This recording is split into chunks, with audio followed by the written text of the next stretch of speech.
episode number 3 of the Multisport Practice Cage. With the frame design pretty much wrapped up, I want to start focusing on the guts and the subsystems. That's right, Jeremy, but it's pretty cold out here, so let's go, eh? I asked my friend Stephen Endersby to come by to help me with some reverse engineering and some destruction before we get into CAD and motion simulation. Aim right for his noggin.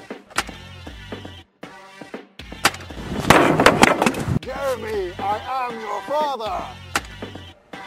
Man, this thing is powerful. The mechanism is really simple to use too. Exactly, Jeremy. Now the trajectory looks pretty good and consistent, but it's time for you to put this apple on your head so I can have a go. Forget it. Game over. Well, Jeremy, that was a brilliant field test, but it's time to fire up SolidWorks and get the design moving. Yeah, I agree. So let me show you where we're at so far. We have the cage here and the players.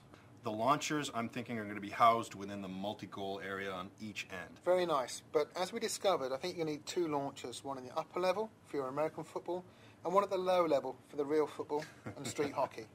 Sounds about right. Well, let's start by modeling the football launcher. The launcher we purchased has a fantastic design, but one of the things we don't need is the tripod base. Yeah, I think we can get away with a simpler mount. It can still pivot left to right, enough to aim, and if you keep the critical dimensions off the push arm, you're going to throw a really nice tight spiral. Wow, listen to you, talking American football terms. We might have a fan after all. I can reuse the rest of the launcher, like the motor area, the cable drive, the speed controller. But let's look at this launch within your multi-goal assembly. How is it going to fit? To me, it makes sense to keep it high enough to throw the useful pass back to the player, but low enough for it to work correctly with the hopper sort of device that we're still working out. You know, it's got to be able to receive the footballs in the upper section to throw the pass correctly back, so it can't be too low. Nice. And I think you might put some football coaches out of work soon. Now, I feel good about the launcher layout and location, but the sorting mechanism, I think that's going to be a pretty tricky problem to solve. All right, let's start with the hopper design. It's going to span across the upper section of the goal. Now, I'd say some sheet metal or nets would contain the action well. SolidWorks has this really neat tool, convert to sheet metal. All I have to do is generate a block shape that represents the area we want to contain. Right. Then I click on that feature, pick the base, pick the bend edges, and SolidWorks does all the rest. Makes life easy. Now, this hopper is going to function just like a funnel, dropping the balls one by one into our launcher. All we have to do, add a couple of guide rods to sort the balls, and Bob's your uncle. Job done. Right, then all I have to do is load the ball into the launcher. Now, in theory, this should work perfectly, but I suggest we check ourselves against a little motion simulation. Right, So, right. hold this, Okay. It's gut check time. Now, setting up this problem is really easy.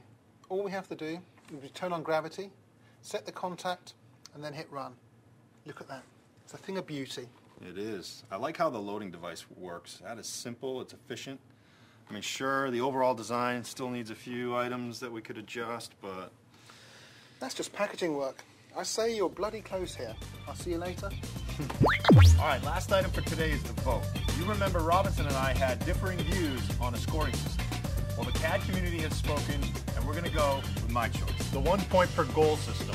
Now, we've got another important vote for you. This one comes from comments from both Robert and Paul on the site. And they pointed out that athletes need to also practice sharp angle and corner shots too. Good point. So the vote is, should the goals rotate, or do we remove the center wall to accommodate angles? So get those votes in and keep those comments coming. Next episode, we're going to do some serious rapid prototyping